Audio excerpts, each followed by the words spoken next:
Try nyo guys, itong ganitong adobo guys. Minarinate ko lang sa bawang, tapos paminta, asin, toyo, tsaka oyster sauce. Tapos lagyan ng suka. Yan guys ha.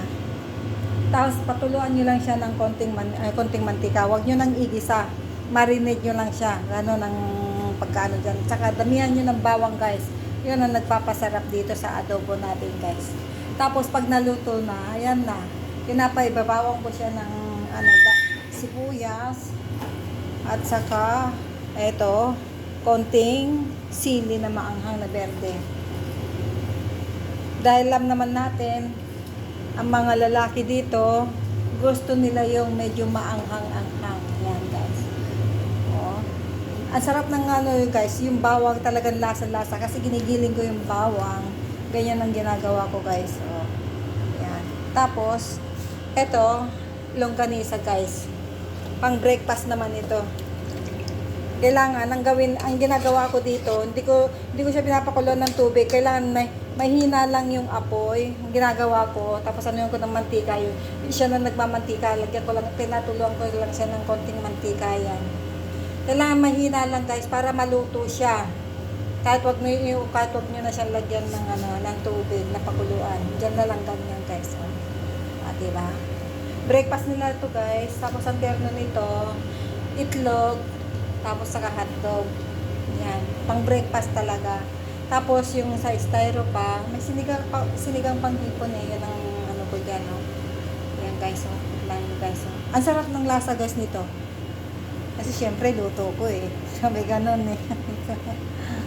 Talagang lasang-lasa guys yung pagka-marinate ng bawang. Ganun ang ginagawa ko. Tapos yan, wag niyong isabayan ng sibuyas. Kasi ang sibuyas, pag naluto na, wala na rin Kaya mas maigi ang ganyan, paibabawan niyo siya. Parang stick lang siya, kaya lang, ayan, hiniwa-hiwa lang na in-slice ng maliliit na sibuyas, guys. Yan, guys, ha. Ang sarap niyan, guys. Gawin nyo.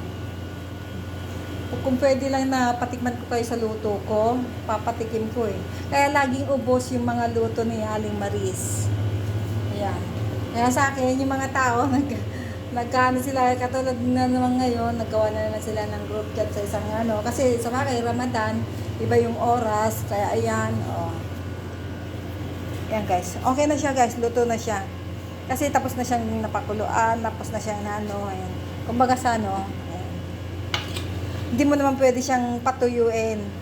Kasi marami, tsaka, alam naman natin na kailangan din ng mga tao yung sabaw. Hindi ko naman siya sinabawan to guys. Kusa na siyang nagsabaw. Ayan. Dahil siguro sa marami. Kaya ayan.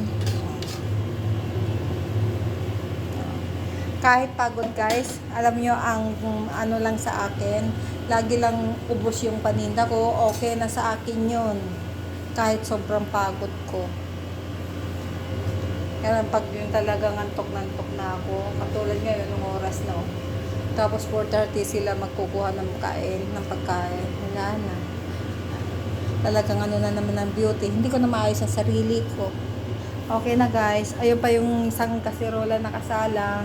Mamaya yun, pinakuluan ko lang yung pang sinigang ko para paggising ko. Ayun. Okay.